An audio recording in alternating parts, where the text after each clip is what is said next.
This is a Founding Media podcast.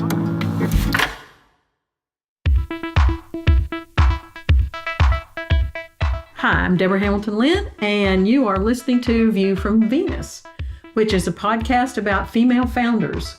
And I'm so happy to have my friend Jessica Honegger with me. We have known each other for a long time, and she is great for this podcast because she's all about empowering women. And welcome. Thank you so much. It's fun to be here. She's the founder of the Noonday Collection and has a new book out, Imperfect Courage. So we're going to talk about that today. Yes. So let's start with your entrepreneurial journey, which briefly, you've always had that in your blood from your father, and you started at a very young age doing entrepreneurial things. I did. My parents tell me that I used to go pick flowers from my neighbor's house and then come home, tie a little bow on them, and then go sell them back to my neighbor. So I've always been kind of selling things to people and starting things. How funny. And so when you started Noonday kind of as, I would call it serendipity, really. It was. But it was something that you felt like you'd been leading to all your life. Looking back. Life makes a lot more sense in retrospect, doesn't it? Right. And you met your husband doing, was it the hunger? Food for the Hungry. Food for the Hungry. It was development work, yeah. So you'd always done things with a mission. And of course, Noonday is to not only help the artisans, but also to help the women that work for you as ambassadors. That's right. And as far as the circle went, with your travels for your purpose-driven travels, you met a couple in Uganda Yep. that introduced you to your first artisans. Yes. So tell me a little bit about kind of how the whole thing transpired. And it was also related to the adoption of your son, Jack. Yes. So it's a little circuitous journey. It's a circuitous journey, but you just really nailed a lot of the details, which can get a little confusing. So yeah, my husband and I met while we were working overseas for an organization called Food for the Hungry, and we were doing development work. I was actually teaching in a very rural area in Guatemala. And while there, our eyes were so open to what could be sustainable solutions to poverty. And what we noticed is that the people that we saw really emerge from poverty were those that had sort of an entrepreneurial spirit, those that were what a good observation. That's so true. Yeah. So it wasn't just the woman who was weaving her own traditional top called a weepeel, but she was also weaving to sell in the marketplace. Or they weren't just growing enough corn for their family, but they had built a silo to store and sell during a hard season. And we came back from that time. We got married. We ended up going into real estate and doing a whole bunch of random things. But always in our heart, we thought, man, we want to use our lives to create opportunity for more vulnerable people. And that is what led us to adoption. We had 2 biological children and decided to adopt to bring our 3rd child into our family. And I think a lot of that came from not only the fact that I had an 11-pound child that I had at home. That will send you running to adoption very quickly. But also this idea that, we have room enough in our home for a child that doesn't have a family. And so that led us on this adoption journey, which we landed on international adoption. And we decided to adopt through a long, amazing circumstance from Rwanda is where we ended up adopting from. International adoption is very expensive, and we were well halfway through our adoption journey. We had started the paperwork. We already knew that there was this little guy for us waiting for us in Rwanda when the real estate market crashed. And my husband and I thought we had a nice little nest egg that we were using in order to pay for all of this paperwork and all of these things. And suddenly that little nest egg was paying the groceries. So we knew we needed to do something in order to get our son Jack home. And I had met some friends, as you mentioned, on a trip previously to Africa who had connected me with some artisans. And they said, Jessica, we've got these very talented couple. All they needed is access to a marketplace. Why don't you sell their goods and create, a marketplace for them? And I kind of rolled my eyes. I was going to say, you were a little bit uncertain. I was like, whether there was even a market for it. I just thought, I'm doing a lot right now. I don't have time for that. I can't put more on my plate. And I kind of just shrugged them off a little bit. And then fast forward, and courage cornered me. And suddenly I'm recalling that conversation, and I'm thinking, well, I could sell these things in order to raise money to bring Jack home. So I called them up And they actually said, yes, the stuff is still available. I dusted it off. I invited a bunch of women into my home. And even though I was completely afraid no one was going to come, and then I was completely insecure about what they were going to think about me when they did, because I was looking pretty desperate, women came and they showed up and they wanted to use their purchasing power for good. They wanted to connect with Joliet and Daniel. They also wanted to help bring Jack home into our family. And so I really credit women as the reason why Noonday exists to this day, because women showed up for me that night. There was a necklace that sold out that everybody wanted. And women said, well, I'll open my home. I'll open my home. Can you do this again? And that's really how the whole journey began, is because a woman decided, you know what, my presence matters, my purchasing power matters, I'm going to show up for Jessica. And now, 8 years later, Joliet and Daniel now employ 100 full-time artisans, 300 contract workers. And you saved them, really. You didn't know it at the time. You talk about desperate. Right. I mean, I was in my own desperate financial place. They were, actually in a much, obviously more desperate place. They didn't have a home and they weren't able to even put meals on the table. And I think we saved each other, in so many ways. It's because of them that I have a son, Jack, who is amazing and has completed our family. And, and yes, because of our marketplace, they've been able to rise out of poverty. So it really has been holding hands together. And it was organic, but it was not without its hurdles. I love in the book where you talk about pawning your grandmother's jewelry. Yes, that happened. I've done that too. Oh, I haven't met too many of us. I like that. I didn't pawn it. I actually sold it. Okay. So talk a little would bit have been about, wiser. About some of the hurdles that you faced. But, that $900 kept Noonday going. How did you know how did you believe in Noonday enough to do that? I was a woman on a mission. And I think that when you find that thing that you care about more than anything else, you begin to care about your cares. You begin to steward those things that you care about. And for me, it really was born out of this. We have a son. What does a mom do for her children? Anything, everything, right? We do whatever it takes in order to care for our kids. And even though we hadn't met this little guy or actually knew him or even seen a photo of him, he was pregnant. I was pregnant in a way, right? So I was going to do whatever it took. So that was definitely the original initial drive. But then along the way, Joliet and Daniel, they started hiring people because they need more than their hands, their 4 hands. They needed to hire more people. And so then suddenly they're telling me, we just met this guy, Bukenya. He's been homeless his whole life. He grew up in an orphanage and he's got real talent. We just hired him. Well, then suddenly Bukenya's future is now linked to mine.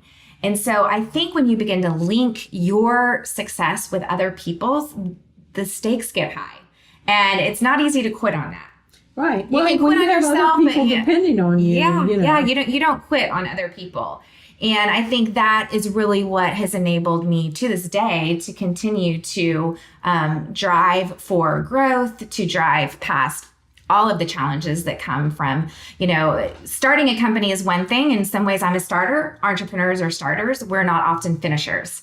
So for me, the challenge has been to stick with this and, to take the long view and to really understand that there are so many more people in the world that we want to create opportunity for. There's so many women here in America. We have around 2,000 ambassadors now, but why can there not be 10,000? Why not? This creates an income opportunity for women while it connects them to that care and that purpose. And there's, I think there's 1 million people alone in Austin. So why would we not, really want to dominate the marketplace in this area? Well, talk to me a little bit about your growth, because you're one of the fastest growing companies in the United States. You've won lots of awards. And I'm so proud of you for doing that, because you've really grown even since we first talked. Well, yeah, we have grown a lot. And in fact, I look back, we got so much press the year that you and I met, and that is the year that we made Inc.'s 45th fastest growing company in the nation. Right. We did go through a time where our growth was stalled a little bit, and we were actually still growing, but because we had not predicted well how much we would grow, we got ourselves into an inventory bind, and then our cash was tied up in inventory, which is a huge no-no for businesses. That's the number one thing that puts businesses under is cash problems. Mm-hmm. So thankfully, at that point, we were stable enough as a business to get a line of credit from a bank. And we began to use that line of credit to pre-order products from our artisan partners because we didn't just want to stop ordering, even though we clearly didn't need any. I think at one point I could have clothed America and some of our necklaces. And that was a real pivotal point for me, like I said, learning how to stick with it. Because during that time, I thought, okay, was this just like a one-hit wonder for a few years? And, that's when I realized, what? No, we have linked arms with people, and, the stresses that my friends and our artisan partners go through in these vulnerable communities really, pales in comparison to some of the stresses we go through here. And so I wanted to match their tenacity. I wanted to match their perseverance. And I wanted to commit to them, not just for when things were looking good and we made Inc. magazine, but, for the long haul. And now we have around 60 employees, and probably what I'm most proud of right now is, I'm proud of many things, but our Noonday team is in such a great spot. We have such strong executive team and directors in place. And, at one point we were just kind of this giant growing amoeba building the plane while it's flying. And I think we've been able to kind of stop and really be intentional about how we grow and make sure that our foundation is in place, because we really want to kind of uptick that growth again. And we actually are. We had our biggest month ever of ambassadors joining recently. A couple months ago. Yeah. That's great. Well, that's one thing that has come into place, and one thing that makes you different is you have now solidified your idea of the ambassador program and how it works for women. So talk to me a little bit about why you chose to go that route, first of all, and how it works as far as empowering women. And you connect your ambassadors with your artisans, which I think is so, so important. It's so powerful. They have a personal connection to the product. They truly do. And we love, for our ambassadors that are our top sellers and our top leaders in our organization, they actually get to be rewarded with the opportunity to travel to Uganda or Ecuador or Guatemala or Haiti. And we actually go and we have a great time, and they get to meet these people that are their partners really in their business. And so that is one of our big gifts. But, we are a storytelling brand. Right. And our products tell a story, and, our products have soul. And when you put on a pair of our earrings or one of our necklaces, I truly believe that you feel connected to the hands behind those pieces. And it's really hard to be a storytelling brand sitting on a shelf in a store. And so we really empower women to be the storytellers behind the brand, to be the advocates, to be and I would think that would make it fun at the trunk shows. That's so much fun, especially for someone like you, because you are a storyteller. You are a storyteller. You should become an ambassador. We'll talk about that. Okay. So yeah, it is. And it really is fun. And I think, there are so many direct sales businesses. And it's been around since I think Tupperware was probably the first. But we really are the first and the leader in being a storytelling brand in the direct sales space. We are the largest in the fair trade space. We're the largest accessories brand in the world. And in the fashion space, we really are one of the pioneers at saying, let's peel back a little bit and look at who's making our products. So you talk about, in your book, you talk about prompts from the universe. Yes. And I have a feeling it was a prompt from the universe that led you to write the book. So tell me what the prompt from the universe was that led you to write the book. So I appreciate that you would think that. And I do consider myself a spiritual person. The book, I wish I could tell you I had this burning fire in my soul. I've always wanted to just write and really, let this story out. I really approached a little bit more from a strategic perspective. I think there's something very important about a book. Books have changed my life. I went through several years feeling very alone in my entrepreneurial journey, especially as a working mom. And it was people like Sheryl Sandberg and Brene Brown and Tina Fey who really walked with me through those years.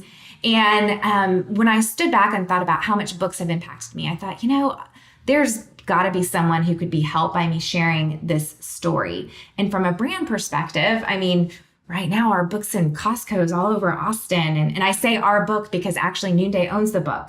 It's actually completely owned by Noonday, and it really is like a brand initiative. And Maya Angelou has this quote that says, I come as one, I stand as 10,000. And I might be the name on the cover, but it's really the thousands of women who've been a part of this story, the men, my business partner, who really just brought this whole story to life. I just feel like I'm the steward of stories. And this book was just really an instrument for me to get to share my story and the stories of our ambassadors, our artisans, and the home office team. And so it was with a lot of trepidation that I wrote it, because it really wasn't just about me. It really was a group effort, and I'm really representing a brand. And it's been awesome for the brand. You know, people have discovered Noonday now through the book. Well, not just that. I think besides the story, I don't think you're giving yourself enough credit. I should hold this up. View from Venus. I should hold this up for the camera. Look at all my little places where I absolutely mark. I love seeing books like this, by the way. Where That's I mark awesome. everything. So beyond the story, I think it's very inspiring, and I think it's great for anyone who thinks they might want to be an entrepreneur, because you give advice, but you give advice in a way that they could apply it to a different entrepreneurial journey. Absolutely. I did not want this book to be a noonday sales piece, and and it's not. I'm very proud about that. I really share a lot of vulnerable stories. Vulnerability and empathy are some of the key themes in the book. And I talk a lot about what does it look like to go together, how we as women need to really embrace each other's success, that her success doesn't take away from our success. In fact, when we go together, we actually just elevate the dignity and worth of women around the world. So you're right. Thank you for calling that out. It definitely is a book that I'm proud of, and I poured my heart and soul into it. Absolutely. So we're going to have a Rorschach test. Okay. I'm going to read you some quotes and some little pieces of the book, and then whatever you think, you tell me, your first reaction. Okay. One of the things that I loved is you say, take a risk, act boldly on behalf of something that you prize. Yeah. And that was when you were talking about stepping up in front of the judge. That's right. When you were adopting your son. That's right. Which I have photographic evidence that I had to confront a judge that was over 7 feet tall in Rwanda. And as a woman. Yeah. That took some boldness. Striving for perfection. Don't do it. I like that. Yeah. You're the one that wrote it. Ironically, I never identified as a perfectionist. I thought perfectionists had really clean homes and were really skinny and cooked all organic meals and all of these things. But what I realized is I think so much of what might have kept me from growing Noonday, maybe even starting it at one point, is this idea that, I had to predict 100% success before I would actually lean in. And that's perfectionistic thinking. And I think that's often what I see paralyzes women, is this idea that we think we have to be 100% adequate, 100% resourced, 100% whatever it might be, the right degree or whatever, before we can actually move. And so really this message is that story of going scared, that, you can be afraid, you can be full of self-doubt, and you can go anyway. So leads right to my next one, which we both are fans of Brene Brown. We both know her well. Yes. So you said vulnerability has magic, and the magic is in the power of sharing your story. Yes, I think that one of the bravest things we can do, and my story is all about imperfect courage, and sometimes one of the bravest things we can do is just to stop and feel our feelings and be brave enough to say them out loud. And I think when we can say them out loud in truly an authentic way, not armoring up, not adding our own little, details that are trying to fake it until we make it, and then we can do that with someone else, it's a soft place to land and we're received with empathy, then I believe that's really where wholeness can begin to happen. And healing. Because a lot of the stories that we talk about, especially with some of the people that you've worked with in Africa, require great courage. I think Norbert, was that his name? Yes. Told you a story that he'd never told anyone else about his entire family being killed in Rwanda. And he was there when that happened. He was actually hiding in a tree, and he heard his entire family get killed during the genocide. And he's a dear friend, and I carried his story with so much tenderness. And his wife told me years later after he began to share in vulnerability and finally open up, his wife said, Jessica, I had to come meet you because Norbert has changed. He's a different person since he began to share his story. And that's when I thought, wow, this is evidence that when we show up and we share and we have a soft place to land, that we begin to integrate and become whole and healed people. And so I think some of the things, and this is not in the book, but you and I've talked about this before, and I saw it when I went. It kind of gave me chills when I went through the warehouse and picked up the different scarves and pieces of jewelry. Those women tell their story through their jewelry first and through their products first. And then I think they become trusting and vulnerable enough to be able to tell you what their real story is. I love that, and I do think there's something about physicality. Like even I went spinning this morning and I've been on the road and I haven't been regular about exercise and I cried at the end, which is not super uncommon at my spin class. But, and I think it's because I think that there's something about like we hold our emotions in our body. Mm-hmm. And so when we're able to kind of move and do these things, then sometimes that brings out those emotions. So I love that you made that connection because, a lot of times when I visit our artisans and they're sitting there just making and then they're talking and it's just like small communities of healing in places where women have gone through incredible odds and have persevered in order to get to where they are. And I love the things that they come up with. And that leads to one of the things you talk about in the book is the Sisterhood Effect. Yes. And building on collaboration. And the fact that it does take a village, that nobody can do this on their own. Yes, it's so true. And I think oftentimes we have a hard time asking for help. We have a hard time putting ourselves out there. We're so afraid of rejection. It's like we're still stuck at the 6th grade lunch table in our heads a little bit. And yet I find that you can't be vulnerable alone. So if you are inspired by this idea of vulnerability, which obviously I think Brene Brown has made that a very popular idea, the very nature of vulnerability is that it involves other people. Mm-hmm. It involves leaning in. It involves owning what you perceive to be your weaknesses in order to just let your story be known and let that be received. And so I just think that, there's this African proverb, and I don't know why it didn't make it into the book, but it says, if you want to go fast, go alone. And if you want to go far, go together. And we really are about going far. And that might mean that sometimes we grow fast and sometimes we grow slow, but we're doing it together. And, we want to go far in creating opportunity for women and for these people that are living in vulnerable communities around the world. And that means taking the long view. And it means for me as sort of a starter, take the bull by the horns entrepreneur, what does it mean for me to now grow leadership legs and really lead this company into the future? Well, and speaking of the future, one of the things you talk about is change the world by widening your circle of acceptance and compassion, develop a new worldview, and you can make a difference. Yeah, I think that, it's interesting.